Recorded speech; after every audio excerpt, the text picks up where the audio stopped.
73 நாட்களுக்கு பிறகு புதுச்சேரியில் நடைபெற்ற தவிக பொதுக்கூட்டத்தில் அக்கட்சியின் தலைவர் விஜய் கலந்து கொண்டு பேசினார். விஜய் பேசும்போது ஒன்றிய அரசுதான் தமிழகத்தை ஒரு மாநிலமாகவும் புதுச்சேரியை யூனியன் பிரதேசமாகவும் பார்க்கிறது.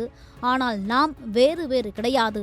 எந்த மாநிலமாக இருந்தாலும் உலகின் எந்த மூலையில் இருந்தாலும் அவர்கள் நம் உறவுதான்.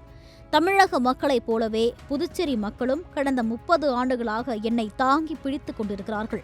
அதனால் இந்த விஜய் தமிழகத்திற்கு மட்டும்தான் குரல் கொடுப்பார் என நினைக்காதீர்கள்.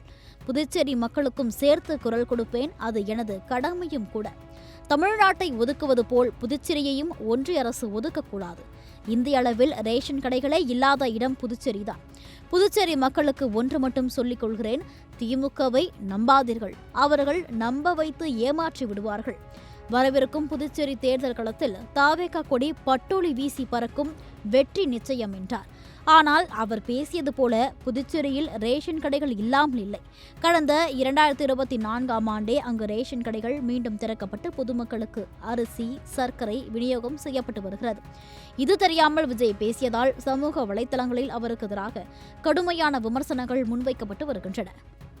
ஒவ்வொரு ஆண்டும் புதுச்சேரிக்கு தோராயமாகவே மத்திய அரசு நிதியை விடுவிக்கிறது. அந்த நிதியும் அரசு ஊழியர்களின் சம்பளம், ஓய்வூதிய தொகை உள்ளிட்ட திட்ட செலவுகளுக்கே சென்று விடுவதால் மீத தேவைக்கு வெளிச்சந்தையிலும் கடன் பத்திரங்களை கடன் வாங்குகிறது புதுச்சேரி.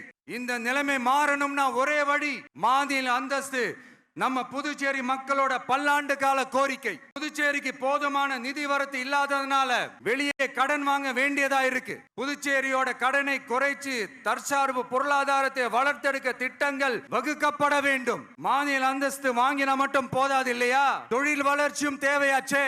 புதுச்சேரி தென்னிந்தியாவின் முன்னணி இண்டஸ்ட்ரியல் ஹப்பாக மாற்ற எல்லா முயற்சிகளும் எடுக்க வேண்டும்.